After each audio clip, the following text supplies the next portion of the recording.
2016, a young Kuwaiti man named Ahmed, in his early 20s, was the only child of his parents.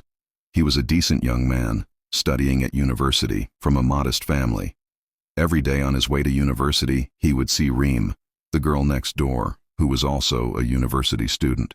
Ahmed admired her deeply, even though she came from a family with a higher social status. Despite their differences, Ahmed pursued Reem with genuine affection. Reem was also drawn to him. He was kind, respectful, and never once treated her poorly. Soon, their connection blossomed into a relationship.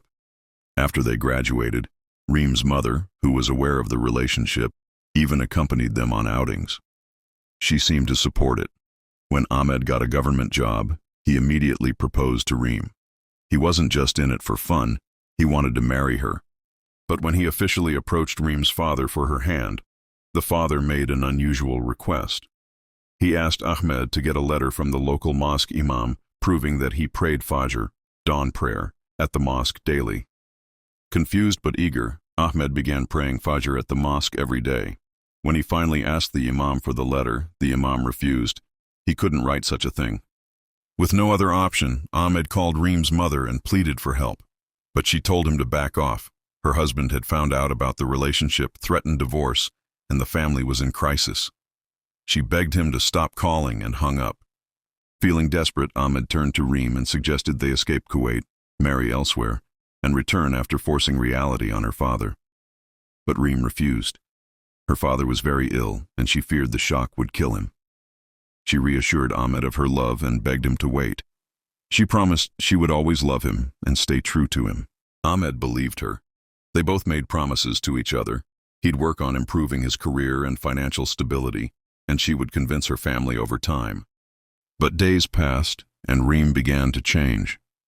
She became distant, stopped meeting him, and barely called or messaged. When he confronted her, she said her father was watching her constantly, still suspicious of the relationship. She asked Ahmed to be patient. Things got worse. Reem barely replied to his messages. When she did, her tone was cold, as if she was pushing him away. Desperate, Ahmed sought legal advice. The lawyer told him he should have proposed earlier, before building a long relationship, so he could have known where he stood. Now that her father had refused, it would be very hard to win him over. Still, the lawyer advised him to try again, improve his career, and get respected people to mediate, perhaps even the imam. He was also told that if everything else failed, and if Reem truly wanted to marry him, she could go to court. And if the judge believed the father's refusal was unreasonable, he could allow the marriage without the father's consent. Ahmed tried everything. He sent influential people to speak to her father, who all vouched for Ahmed's character. But Reem's father refused again. He said, "Even if Ahmed is good, his father is a drug addict with a criminal record. How can I let my daughter marry into that kind of family?" Ahmed tried to reason with him.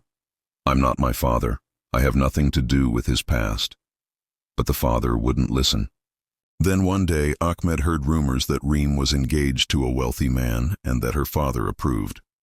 Shocked, he called Reem, who denied it and said it wasn't true. Ahmed believed her.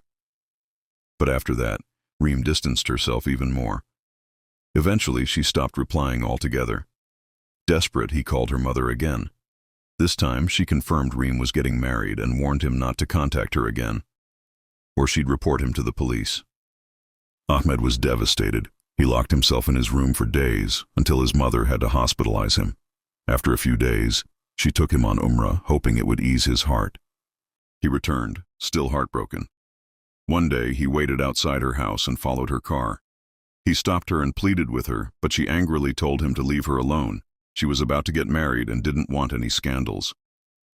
"Ahmed, live in reality," she said.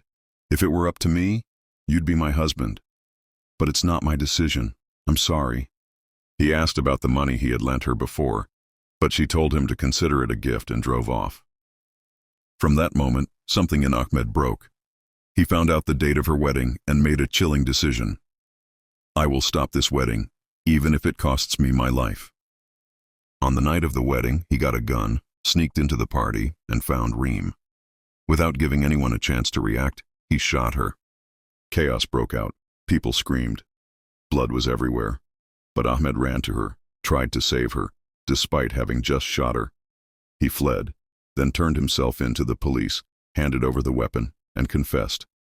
Reem was rushed to the hospital, but it was too late. She died. Ahmed was charged with premeditated murder. In court, he stood silent, expressionless, just occasionally glancing at his mother, his only support in the room, quietly crying for the son she had raised and the girl he loved. The court sentenced Ahmed to death by hanging. Even then, he didn't flinch. It was like he no longer cared. To him, life ended the moment Reem did. Reem's father deeply regretted what had happened. He admitted that had he known things would escalate to this extent, he would have married her to Ahmed. Yes, Ahmed's father was a drug addict, but Ahmed wasn't. I should have embraced him instead of punishing him for someone else's mistakes.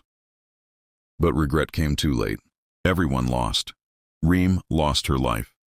Ahmed lost his future. Her father lost his daughter. All because of one man's addiction, another man's stubbornness, and a young couple trapped in between.